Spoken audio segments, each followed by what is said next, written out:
Afternoon. Thanks everyone for joining us. Those just joined, we appreciate giving you time today. So I'm Nigel Deacon from Extrastore and joined today by two guest speakers, Suki Janssen and Gerard Brown. So before we get into the discussion, I want to take a moment to set out why downtown commercial waste is often so difficult to manage in practice. My thoughts are there's really four interacting factors here. First, there's the expectations around downtown quality, quite rightly, not just in terms of cleanliness, safety, appearance, but also in terms of proper waste separation and diversion performance from businesses operating in those areas. Second, this is compounded by very limited space, often for waste management. Many cities have or don't have alleyways at all. Even where they do, they're often poorly suited to surfacing and containment in today's world. Thirdly, we need to account for multiple users, multiple authorized users, businesses, staff, and then of course the haulers servicing, all using the area in different ways at different times. Fourthly, we also need to resist unauthorized use. So whether that means illegal dumping, scavenging, rodent activity, people using other businesses' containers or other forms of misuse. And it's that combination of tensions, I think, is what makes downtown waste so difficult. So what often looks like a collection problem is actually a control problem, a space problem, an infrastructure problem, which we need to address. So the aim of today's conversation is to look at some of the infrastructure patterns that shape performance in real conditions and explore what downtown commercial waste systems need to look like if they're going to work reliably in practice. So I'm delighted to be joined today by Suki Janssen, brings direct experience of downtown management, the day-to-day realities, keeping commercial environments clean and safe. And also joined by Gerard Brown, nationally recognised rodent control and environmental public health expert, whose work has consistently highlighted the relationship between sanitation, food access, containment, and long-term rodent pressure in urban environments. So with that, let's get into it.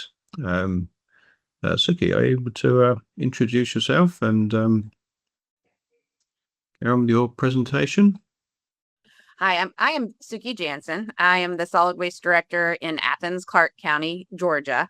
I've been with the solid waste department for over 23 years now, and half that time now has been spent as director. Here in Athens, the solid waste director, the solid waste department, we have about 70 some employees spread amongst several facilities. We have a landfill, we have a contractual MRF, Recovery Material Processing Facility. We have a CHARM, Center for Hard to Recycle Materials. We have educators, but the largest division within our department is the collections division. And we collect residentially, commercially, and then pretty much we're the only hauler in our central business district. There are some caveats, but for today's purposes, we are the only hauler downtown, and we operate 24/7 in the downtown district. So a little bit about me. Now a little bit about Athens, my favorite spot. I've been in Athens since 1989. Love the area. We have about 129,000 residents. A tremendous amount of those residents are University of Georgia students. Go Dogs! About 43,000 students call us home for a good portion of the year. So that leads to kind of the next bullet. Downtown Athens, we have more than 80 bars and or bar and restaurant combos, and we're packed into about a 1 square mile radius. If you AI that or Google that, it'll say we're celebrated, I'm using quotation marks, as having the highest densities of bars per capita in the US. I'm not sure that's true, and I'm not sure who's celebrating it except for the bar owners. Sanitation, solid waste, we certainly don't celebrate it necessarily because it presents a lot of challenges. In our downtown district, besides the bars and bar and restaurant combos, about 1,500 residential units are in our downtown district. And then our business makeup of downtown, that bar life makes up about 40 to 45%. So the bulk one category are our food and beverage and nightlife venues. Retail shopping, 25 to 30%. Services like attorneys, doctors' offices, other professional businesses, 10 to 15%. And then we have some government buildings, some hospitality and mixed use that make up the final 15%. So that's what our downtown looks like. We have very limited alleyways. And most of the alleyways that we do have, you can only fit a human down the alleyway, and they're often privately owned and not for use by the municipality. On average, about 78 tons of trash and recycling are removed from our downtown by us, by Athens-Clarke County Solid Waste Department. And about 2/3 of that is removed at night. By far, our busiest time is after 11 o'clock until about 3 in the morning. Our bars stay open until about 2 o'clock. And then you have to think about all the Uber, Lyft, bus, traffic and personal car traffic that's in the area to remove the thousands of people that have come downtown. So we're competing with that as well in the downtown district about getting trash removed. And we have to have it all removed before 6 to 7 in the morning, before our morning businesses start to open up for sidewalk breakfast activity and business activity. So I was, needless to say, very happy. I think it was one of the last waste cons, Swana waste cons. I have been in the business, for here in Athens, for over 23 years. Prior to that, I worked for Keep Georgia Beautiful. Prior to that, my dad worked for Novelis, the world's largest used beverage can recycler, and I worked for him some. So I would say recycling and trash are in my veins, been around it. And so when I go into a vending area, I go with very different lenses. I don't want to waste anybody's time. I usually know what I need or want, but I zoomed by the exhibit hall, and Metro Store caught my attention because here in Athens for years, we have been wanting to change how we operate downtown. So that's just a little bit about us and why I'm on this call today. Here is how these are pictures of our downtown. I wish I could say these were the worst pictures of downtown, but they are indeed not. Right now, this is our old method, but also it's an evolving method downtown. I would say bags and bins historically make up how we collect garbage in the downtown district. Our central business district customers have to use Athens-Clarke County unless they have their own compactor area like subgrade or dumpster subgrade or in a parking deck that is privately owned. Everybody else that doesn't have access to their own private compactor or private dumpster that's not in a public space or in view of a public space has Athens-Clarke County to pick up their trash and recycling. So we operate basically 24/7 downtown. Litter techs come in the morning. Then our second shift, we call it 2 o'clock to 10 o'clock, pick up trash and recycling. And then our night shift continues to pick up trash and recycling. So that's what we still have going on to some degree, but we're trying to move away. And that's why I'm here today. It's not a one size fits all in downtown Athens, like many of our downtowns around the United States that I get to visit. I see the same complications and problems that we have here in Athens. We've got a much smaller area to deal with than some of you on here, which presents even more challenges for us when you're moving that much material daily. So here's why we wanted to change the methods. And I will say it's still an evolution of change that I should have probably said, watch, you may not want to look at that picture if you're squeamish about blood, but injury to staff is my biggest reason to do this. Injury of staff and our downtown guests or customers. Heavy bags, people have no idea what 50 pounds is. People have no idea what a mill bag is, appropriate a mill bag. So we've been selling trash and recycling bags for years, which is kind of ridiculous that we're in the bag business. But we got here because people would buy a Glad bag over the counter that's made for your kitchen and try to put 50 pounds of bar glass in it, or 12 of those bags together with bar glass, and expect us to get it up off the ground. So heavy bags and being in the bag business is not something we want to do.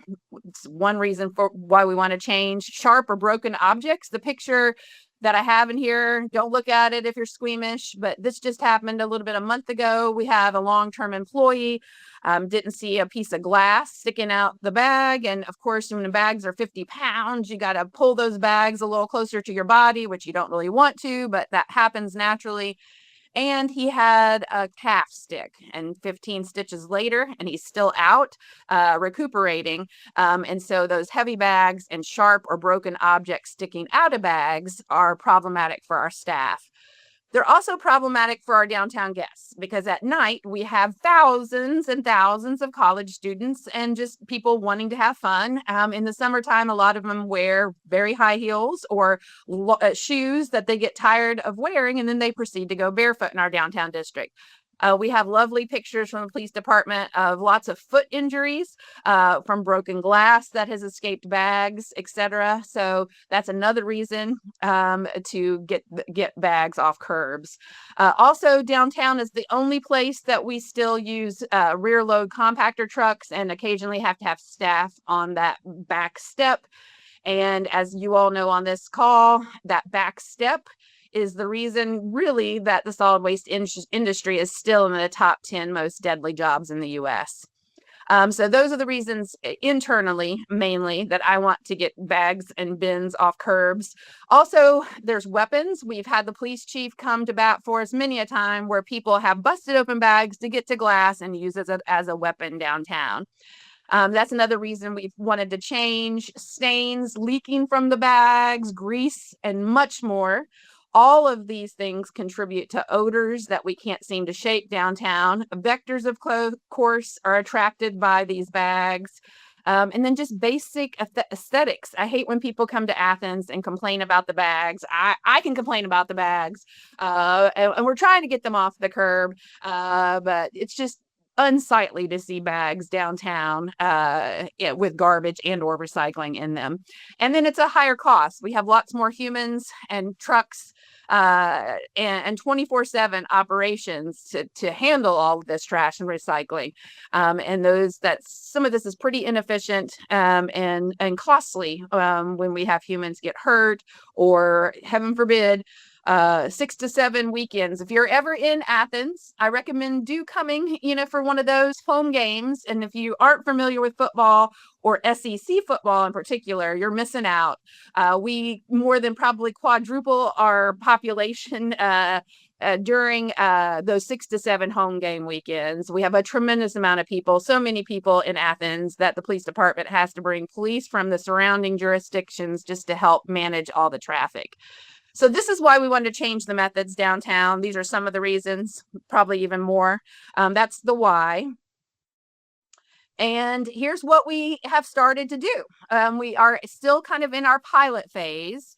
And because we had a commissioner that really didn't want to change how things were done downtown, I'm not sure he loved bags or bins, roll carts downtown, but he certainly was kind of change adverse.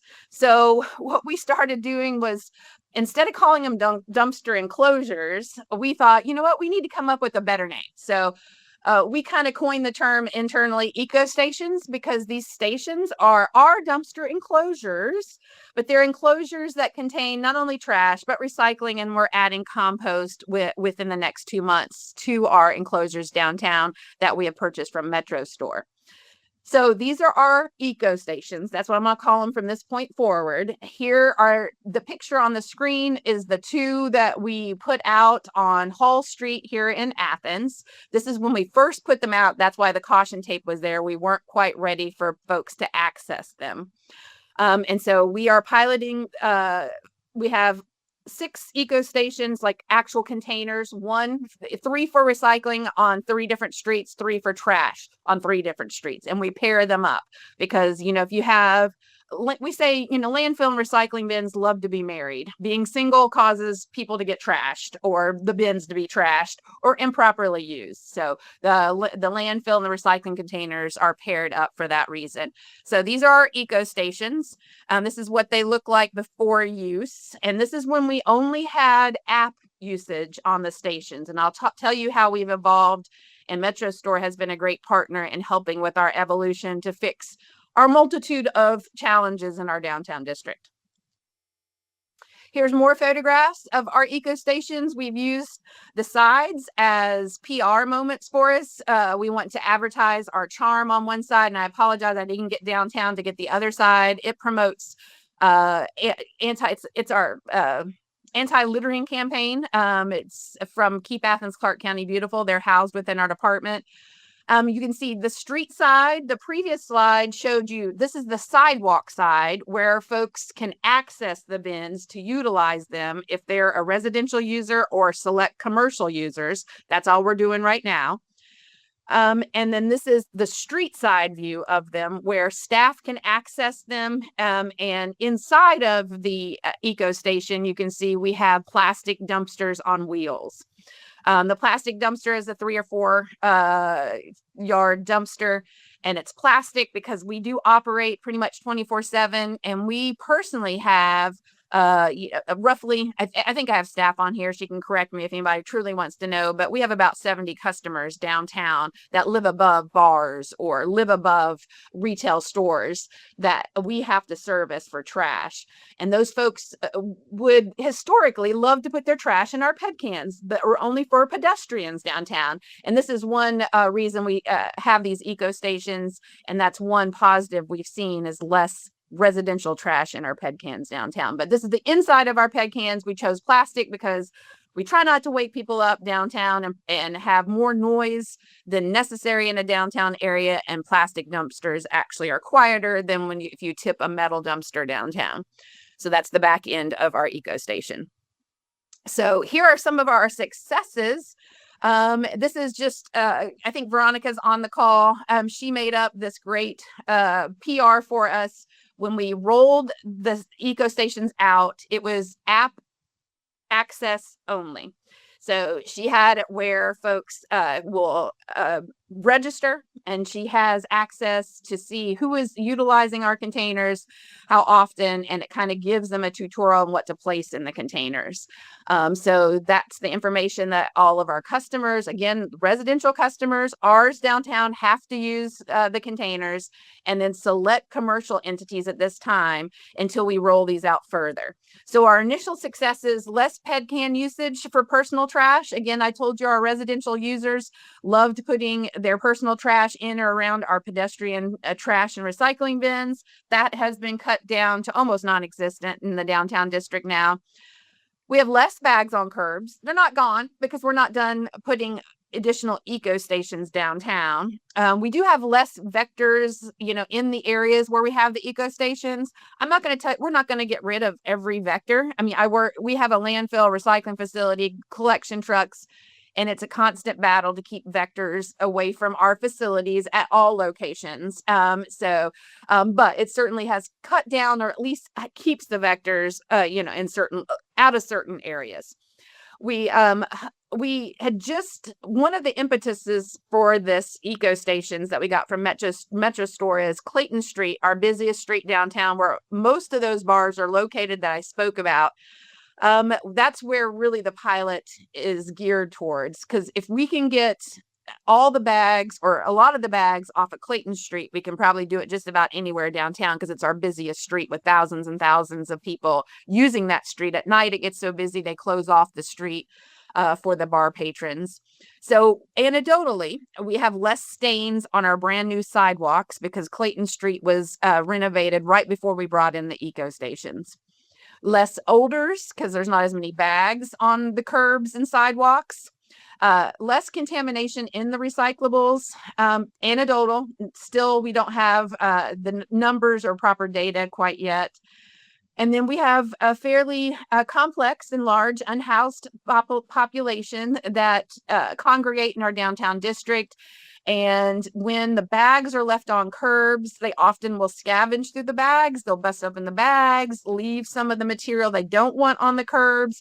And we've seen less of that in these areas. So it's really safer for our in-house population. It's cleaner. They're not scavenging through these bags and potentially putting themselves in an unsafe situation. And we're not left cleaning up with the detritus of the scavenging. So those are some of the things that we have noticed, the successes from the eco stations, but we've definitely learned some lessons. Not that I want to end on a negative note. I want to end on a positive note because I'm going to show you the artwork that's going out on our eco stations this fall. But we certainly learned.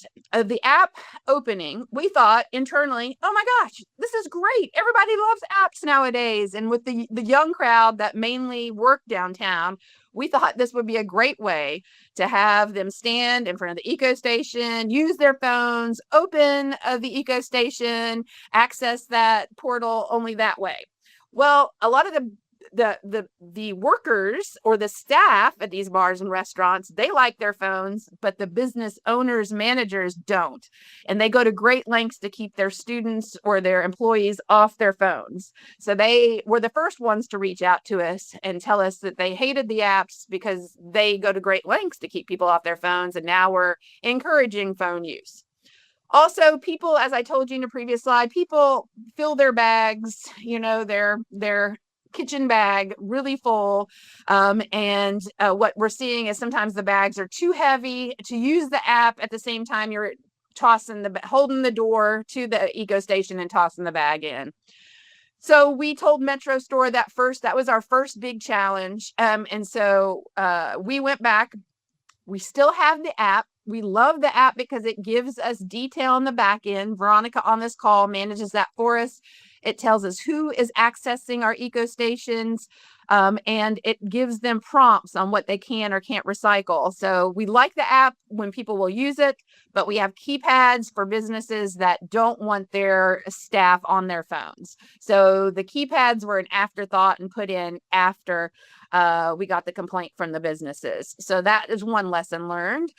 Businesses' bags are too heavy to lift easily into the top hatch. So we again came back to Metro Store and said, we're having trouble with that top hatch that I showed you guys. I'll mouse back just to show you one more time. Our hatch is right here on the top like this. It's a little hard for folks to get in there with a heavy nighttime bag. Daytime bags are fine. If we only had retail, I wish sometimes I wish we only had lovely retail stores that had some boxes and some light trash, that would be great, but we don't. Our busiest time are the wee hours of the morning, and it's our bars, so we have to make sure we accommodate them. We actually have to accommodate the heaviest producers, and then we can accommodate everybody else. So Metro Store is redesigning the top. We're not going to have a top hatch anymore. They're going to be sides like dumpsters, and we'll open side to side so they don't have to hold that top door open. So we should have those redesigned and kind of refurbished in August for us before our students come back, or at least we're hopeful before the first home game. Cardboard slots. We also found out from the businesses they really like to have a cardboard slot. So we are working with Metro Store. It's also in process to actually have a slot for cardboard if they're just bringing that. It also helps us, like all of us that recycle, the bane of our existence is, to me, and some of my dumpsters and some of our road lofts, is people that don't break down cardboard. You're stealing space from us. You're wasting that precious space and causing us to have to empty the dumpster more, cost you more money because you're getting more tips from us when you could have just broken down the cardboard in the first place. So that will help with that issue that we have downtown. What we're still working on, we're a little concerned, door props. If you're using the top hatch, just be leery of the door, being able to hold the door open while you're depositing trash in there. Really not an issue for residential users, mainly for commercial users and heavy commercial users. We haven't solved that issue, and hopefully we won't have it when we're moving from the top loading to the side loading position. And what we're also seeing a little bit is uneven fill in the dumpsters in the bins. And so we think that the actual side hatch will help with the uneven fill in the dumpsters as well. And then what I would love to draw your attention to this also in Athens, not only if you have something that's really cool and you put UGA logos on it, it'll disappear. They'll steal it, even if it's a trash can, but they also stand on all of our peg cans downtown. I always tell people, if you want to test something in the United States, test it right here in Athens. Test it before fall football season. It's like the Tonka truck back in the day. I don't know if you remember that Tonka had the elephant stand in the back of that little off-road dump truck that Tonka sold, if they, kind of promoting how durable they were. If infrastructure can survive in downtown Athens, it can pretty much survive any place. These are students standing on the eco station at one of our events this spring. It's called Twilight, where we have a bike race downtown, bicycle race downtown. Throughout our downtown, it's well attended, and these are students standing. So it can withstand students standing on the eco station. So we know they're durable. Not ideal, not safe. We're going to work at getting them off, but they'll stand on our ped cans. They'll stand on just about anything they can stand on downtown. So we try not to have too many flat surfaces downtown for them to stand on. Anyway, those are our lessons learned, and they're not negative by any means. And Metro Store has been a great partner in trying to help us fix these issues, so we get the ideal eco station so we can roll it out further around Athens-Clarke County. So I will leave you with this picture. We have a local artist, Will Estridge. He's a wildlife artist. His dad was a veterinarian. And so this is his drawings. We love art here in Athens and music. If you don't know that already, you probably do now, but this is what he's getting ready to paint on our eco stations again before the home game, after we convert from the top hatch to the side hatch. And so these are what our eco stations from the street side and the sides, the ends, will look like. The sidewalk side will still be the same, because we want to make sure people are educated on where to properly put recycling versus trash. And so that's all I have for you all today. Fantastic. Thank you, Suki. Really appreciate that. Suki, I think there's a question in the chat. Are you able to answer that? Yeah, and yes to the answer. I was getting ready to jump in and answer that in the chat. But do the side hatches also make these containers legally accessible per ADA? Yes, they do. And what you didn't see there too is, because these are what I would call semi-permanent. So I didn't show you, there's a little bit of space underneath our eco stations right now, because we weren't sure these were going to work. So we didn't completely commit to putting a concrete pad down and having these flush to the ground. And if you've ever been to the Piedmont of Georgia or Alabama, there's no flat roads really. We've got a lot of hilly areas, so there's really not a lot of flat spaces downtown. So we had to put some concrete to level out, since we weren't putting a complete concrete pad. So the side hatches answered yes, we are accessible per ADA. We also were going to actually have, if they became a problem with anybody due to ADA requirements, we had in our back pocket, we have staff down there all the time, and I don't know that downtown at night we're ever going to get away from that, and we can have more of a valet service if need be. For that, which I didn't mention. But also because of that, we have a lip that we had to use metal leading up to where the customer accesses the containers. What I didn't show you also, because these were quote unquote temporary, we have a metal plate, a really nice high vis metal plate, so people wouldn't fall between the curb, down in between the curb and the eco station. So just some things that for safety. We had bollards, which I think were pictured for the drivers. That was a requirement from our Transportation and Public Works Department. So just some of the other things that we have around, and we put space between the bollard and the first eco station, and our compost containers that are smaller, that'll fit a 96-gallon container inside of it, up to a 96-gallon. Will probably be more like a 64-gallon roll cart. Inside the compost container, we're adding compost collection in a smaller but enclosed to keep it, try to keep rodents out mainly, and make it only accessible by keypad or app to our customers we want using it during the pilot. The next question that came up, how many users or businesses per bin on average? I can get that for you. I think Veronica, my staff's on here. She might be able to pull that information. How many times per week are the bins serviced? That depends. Mainly, it's daily. When the students are here, we have to service it every single day. All of them every single day with a front end load truck. So if we get more eco stations, the idea is we wouldn't have to through a large portion of the year, which is not fall and spring. Our busiest time here in Athens are the fall football games and all the spring events. But in winter and summer, when we have less events, virtually no major events, and less people, we're hoping to get away with not everyday service once we roll them out. And we do not have a sensor yet or right now to detect if the bin is full. Something that we have talked about in the collections division, but haven't actually got that in place at the moment. Again, this was a pilot, trying to make sure this will even work. And we have a very cantankerous group of business owners downtown. Everybody has an opinion about how to deal with trash, and a lot of them didn't want any structures. And so this was a baby step for us. So how about cleaning the inside of the stations? We have litter techs downtown. We have 3 full-time litter techs. Their job is to pick up downtown. 2 of them are primarily just picking up cups, bottles, things that unfortunately folks at night throw out accidentally or with intention. Our third eco station, our third staff member is in charge of cleaning the eco stations, and he cleans them minimally once a week or as needed. He'll check on them every day. If they don't need cleaned, like if nobody spilled ice cream down the front, or heaven forbid, graffiti is something we always fight here. And within 24 hours, I try to have graffiti off of any of our ped cans, eco stations, anything that the county infrastructure we're responsible for. So he checks he cleans it once a week.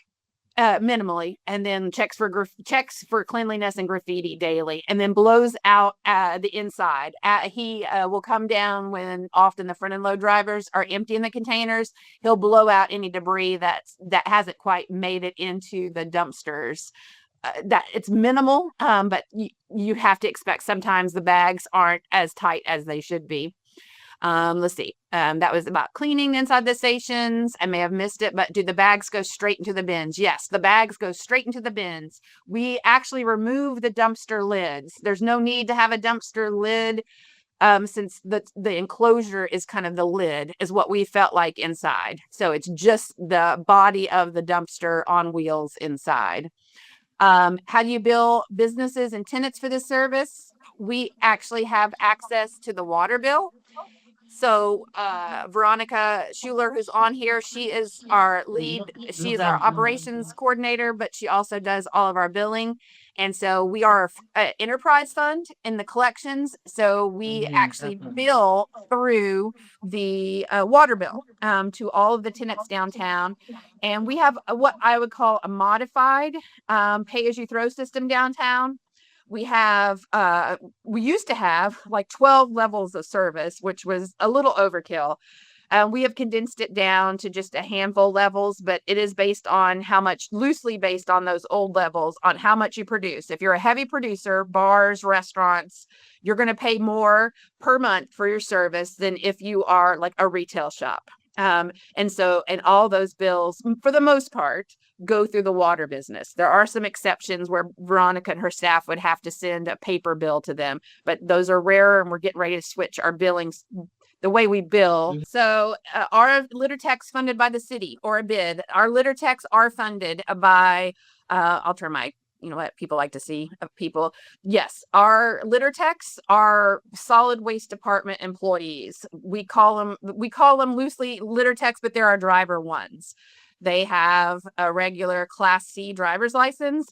We have electric vehicles that they drive around downtown, and they pick up trash. They clean up vomit, puke, dog, pet, fecal matter when it happens, and it does happen, unfortunately, with the residential units that we have being put in our downtown. But they are I operate as a department. I have 2 enterprise funds, the landfill enterprise fund, collection enterprise fund, and then I do have some general fund services. The litter techs are part of my general fund services. Are rats able to enter the enclosure below the sides and then access the receptacles?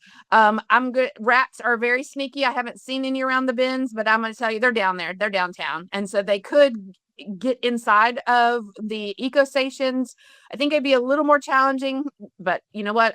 I have a slight wildlife background, and rats, if they want to get to something, they are in, they have evolved and have the intelligence level to figure things out beyond sometimes what one would believe. So I can't tell you that they couldn't get in the dumpster, but we made it very hard for them, much harder than bags and then roll carts.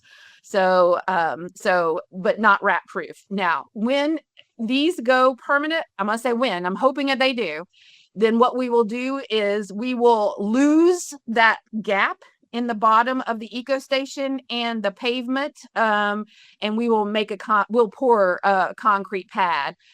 By ordinance here in Athens, any dumpster enclosure is supposed to have a concrete pad. We have an exception right now because we're calling this a pilot, but we are ordering 4 more eco stations.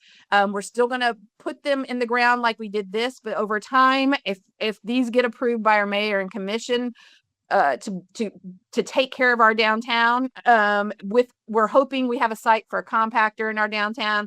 We haven't in the past, but we have an opportunity we may or may not be able to take advantage of. So it'll be eco stations and potentially 1 or 2 compactor sites. But we hope that these would then be flush with the ground and really make it difficult for a rat. Again, rat proof might be a stretch, but definitely make it difficult, and maybe make them evolve a few more generations before they figure out how to open an eco station. I think I answered everybody's in the chat, Nigel, I think.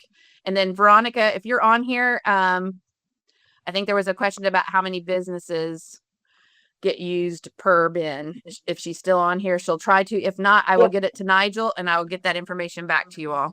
I'm on here right now, and I can tell you, I'm trying to look at the date range. It tells it's going to take a little bit more manipulation of the data, but it gives me an awesome sheet that tells me, like, for example, our bin on North Lumpkin Street has had 3,314 uses, and that's been since iteration. And then North Jackson Street is at 2,180. And then North Hall Street is at 882. That seems a little low. Maybe that was because it was replaced at some point. Thank you, V. Thank you, Suki, and everybody that's chipped in with their questions. Really appreciate that. I think we're cooking on gas. Over to you, Gerard. So I'm Gerard. I'm president of the Rodent Consultant LLC, Thinking Outside the Bait Box. We're going to get started. I'm talking about proper sanitation, waste containment, and rodent control. So a little bit about me. I've been in public health for over 40 years, 27 head of the rodent control in Washington, D.C. So I've been known as the head rat man, and I've been busy trying to reduce the rats in Washington, D.C. and thinking outside the box. We've tried a whole lot of different things. We've tried carbon monoxide, dry ice, birth control, but the rats are so smart. The only way we can really reduce them is reducing their food. Rats, if they have food, they have healthy litters. They will multiply and increase quickly. So we have to think outside the box. So after these 40 years, I think I found something. and this containment. If you put your trash or your food waste in containers that the rats can't get into, then they will go someplace else. Reduce the food, reduce the rats. So I say in Washington, D.C., every resident or visitor comes within 5 feet of rats. So these are rat burrows right here, and they're in parks, and people a lot of times don't know what rat burrows are. So rat burrows are where rats live. They live in the soil, and they come out and they are nocturnal, so they're most active during the night. So people can be around rats and don't even know it. So those are rat burrows. That's the first one of the signs that you can see to say the rats are in the area. So people can come within 5 feet of a rat every day, or may not know it. I've seen. I was talking to a resident at an apartment complex, and the mailman walked by, residents walked by, and a rat walked by, and nobody saw the rat but me. So that's evidence that you could be 5 feet or close to a rat and not know it. They don't want you to see them. Why rats thrive in urban environments? Is again food. Is food waste, not litter, not paper, food. And a lot of times people put food in litter cans. Open litter cans in dumpsters. Just the picture on the bottom is dumpsters overflowing with trash bags with food waste in them. Especially when the pandemic hit, the way people changed their living, it made food more available for rats. In trash bags. In DC is the law that you can't put trash out in plastic bags alone. Because plastic bags are not rodent proof. The rats can chew right through it. So they must be in a container with the lid on tight. And those lids in the bottom, they are not on tight, so the rats can enjoy the food and reproduce and do property damage. We find out now that rats are chewing the wires in vehicles, and if they happen to chew the wires in your vehicle, it costs a lot of money to get them repaired. So rats are not just a public health, but they structural damage also. So the rat that we deal with is called the Norway rat. It's not from Norway, it's from the Middle East, but they named it Norway rat. And rats need 3 things, just like us. They need food, water, and a place to live. And rats can travel up to 150 feet to get their food, but they would much rather have their food right outside their burrow. I've seen situations where, like those open litter cans in the middle picture, that you'll see a path from the rat burrow to the open litter can, from the rats traveling every night back and forth getting their food. Just like us, when we travel through grassy area, we make a path. They make a path in pest control terms. We call it a runway. So they'll make a runway from where they live to where they eat, and that's evidence of the rats. You can track them and you can deal with them. But they need food, water, and a place to live. And most of the times humans provide that for them. So I'm not saying we need to get rid of all the humans, but we need to definitely change human behavior. That's the goal. The industry, pest control industry, is focused on integrated pest management. That's getting away from rodenticides and poisons and doing things different, like enclosed trash cans. Putting wire mesh on a dirt area so the rats can't burrow in it. It's just different things, but the main thing is the enclosed containers. And since yesterday, I just found out that in DC, a council member introduced some legislation. She wants to do a pilot program. I think she said about 10 alleys with enclosed containers, because people are getting a message that if you want to deal with rats, you need to deal with the food, and the best way to deal with the food waste is concealed containers. I fell in love with, so when I ran the Department of Health Rodent Control Program, I had programs, community hygiene programs, and programs that to get involved in the community hygiene programs, you needed three things. You needed rats, trash problems, and people that were sick and tired of it. And since every block in DC is different, so you had to do an inspection on the block and see what's going on in that particular block.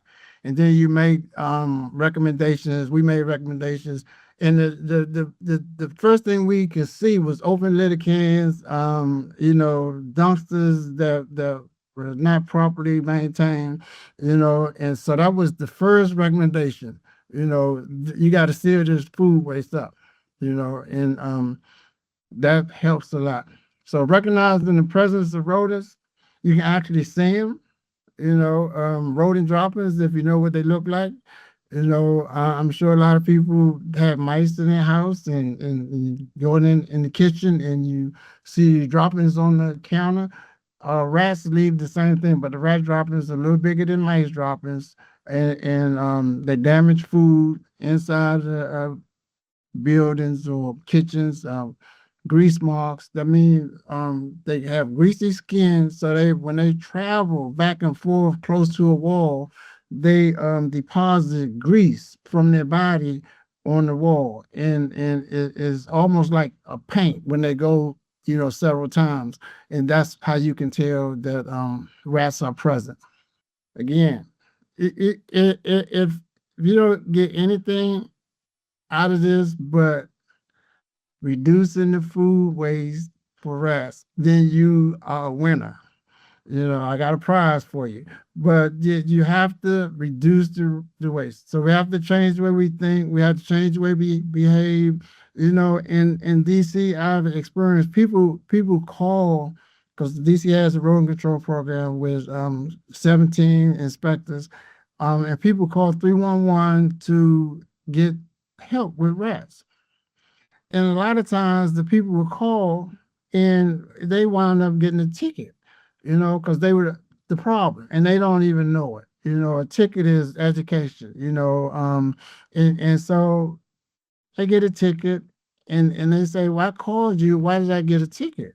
Because most of the time they're creating a problem, so we have to find a way to communicate with people, so we can educate them or they can be educated and a proper way to store their trash, So the city, DC, they have it's a Orkin pest control company. Every year they do a survey of cities and complaints about rats. So every year, Washington, D.C. comes up in the top 4, and every year the media just waits for it seems like. So, and when that report comes out, the media, they want to find out why, and that gives the DC government the opportunity to educate people, because people, they don't know. If you don't know something, you need to be educated. So we educate people on how to store the trash, what to do with their food waste, use the garbage disposal, and put trash in sealed containers. So dumpsters, vendors would tell you that most of the dumpsters and super cans are rodent proof. That's not actually true. They have heavy duty plastic, and that's not rodent proof. This is rodent proof. And it's clean, and it probably doesn't smell. Rats can't gnaw through it, they can't get in it, so that's my idea. I would like to see those containers all around DC, and before I left the DC government, that's what my goal was, and I was pushing for that because I know that helps a lot. Enclosed trash. So these are cans that people would tell you, the vendors would tell you that heavy duty plastic is rodent proof. It's clear from these pictures and from the things I've seen that these containers are not rodent proof. Rats can gnaw through them. And people had a lawsuit against the district for not having rodent proof containers. And the problem is it's not so much the container, it's what you put in the container. If you put food in the container, rodents gonna try to get in. They're not chewing these containers. They say, "Oh, this is some nice plastic," or "Let me get a bite." They trying to get in the container to have access to the food waste. So these containers are not rodent proof. Heavy duty plastic is not a rodent proof material. Gold standard. Again, these are good examples of enclosed trash. And all these pictures seem like the area is clean too, for some reason. Maybe people, it's like the Disney World effect. You don't see litter in Disneyland because soon as somebody drops something, somebody clean it up. And so that make people think twice before they throw trash on the ground. And that might be the case here. It's so clean, people in their mind, they're going to keep it clean and not litter or get the container dirty. And then that works for everybody. So proper dumpster management creates ideal feeding opportunities. Poor dumpster management creates ideal feeding opportunities for rats. And you can see why. It's clear why that happens. It's probably a situation where the trash wasn't picked up and it's all over the place, or they need more collections, and they definitely need enclosed containers. And this is dumpster on the right with heavy duty plastic lids that are not closed. So in DC, the law is the whole container has to be metal. So that's already law. But what happens is that the law changed in 2016. So it's not enforced, very often. But it's the law that you have to have a metal top, a metal body on a dumpster or a container. Doesn't that look beautiful? It look very good, and that's how it should look, versus the last picture. And just it's closed and clean will reduce the rest, because sometimes you have to be proactive when it comes to rest. You might not have rest now, but if your behavior is poor, then you might get them. So you might have to be proactive and do things in advance, like enclosed containers, rodent proofing things before the rats come. And you don't wait till the rats come and then want to do something about it. People need to be proactive, and that's a part of what my company does, is letting people know what they can do in their environment to reduce or not attract or support rats with food waste. So that's the gist of the situation. Enclosed containers. So just thinking outside the box, the bait box. It's just some ideas, So you see the pebbles on the ground, that makes it harder for rats to burrow in. You know, that's a compactor. And a couple of years ago, the city had a grant program that gave small businesses, local small businesses, up to $15,000 to purchase these compactors. You know, hopefully they come back. Some of the city council been talking about it since Orkin made that report that we were number 3 in the country with rat complaints, and that's a whole nother story. You know, the complaints about rats doesn't actually say how many rats there. You know, that's just how many people call. You know, that's a little storage shed, a trash shed, and look like a little house of little girl. People get these, and then they put their super cans or their totes inside these. The rats can't get in. When they're collected, they open the door, take the can out. You know, and then the rats can't get in it. The rodent control programs are people. You know, and get people to buy in and be proactive and be cleaning and not just complain, because it's something that everybody can do. You know, and you have to take the initiative, and you have to know. You know, in New York, they had a program. They gave people hats and little T-shirts, and they sent them to the Rodent Control Academy, and I think DC has a Rodent Control Academy coming up in July. It's a 2-day event. People went there, they learned, and they made block captains and all this stuff. You know, you got to get involved. You know, even if you don't see rats, all this stuff helps. You know. And one thing I want to say about that slide. So I've been working with the city for 27 years, telling people that they need to organize and clean up.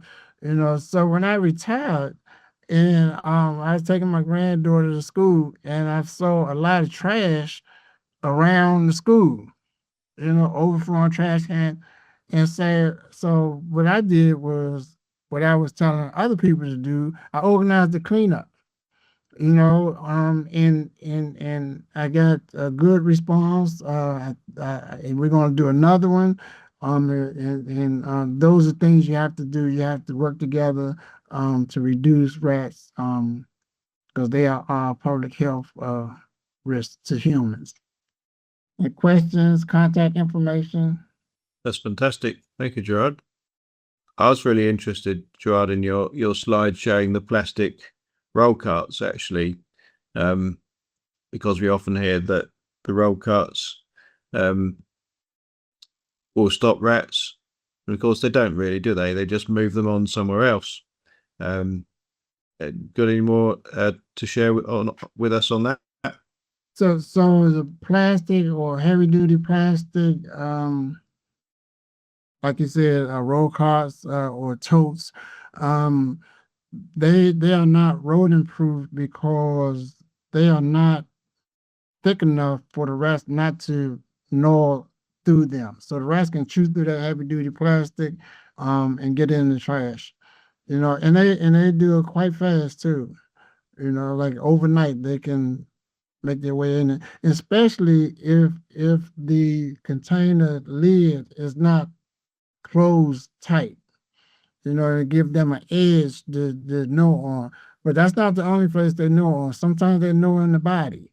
You know, so if somebody say heavy duty plastic is rodent proof, that's not true.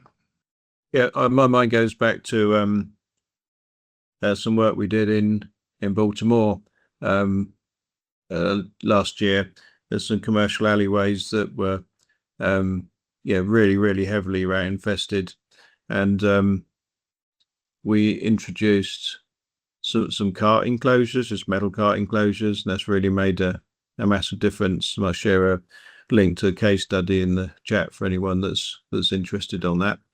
Anybody else got questions for Gerard? And so those enclosures to put the totes in, that's a good method to reduce the rats too. So you provide like the trash sheds? Yeah, we there's a range of different solutions out there now, aren't there? I was just I've got a couple of examples here, which might be of interest. This one was the Baltimore alleyway. So enclosures for the carts. It's completely enclosed still. That's worked really well. And there are others. Yeah, like carts are inside. Yeah, correct. But also secure steel lids for dumpsters. Dumpsters with completely secure access, completely enclosed. This is just a few examples. So we don't use these sessions for promoting our products, but just some more examples to add to the ones that you've shown there in your presentation, which was great. So thank you for that. So I think we're probably, thank you. I think we're probably found any more questions. Thanks so much, everybody that's joined today. Really appreciate it. Thanks for taking time out of your day. Hope you found that as insightful as I did. As always, let us know if there's other subjects you'd like us to cover. Look out for the next sessions. And thanks again, Suki and Gerard. Really appreciate all the work you put into this. Thanks very much for everyone that's joined, and have a great rest of your day.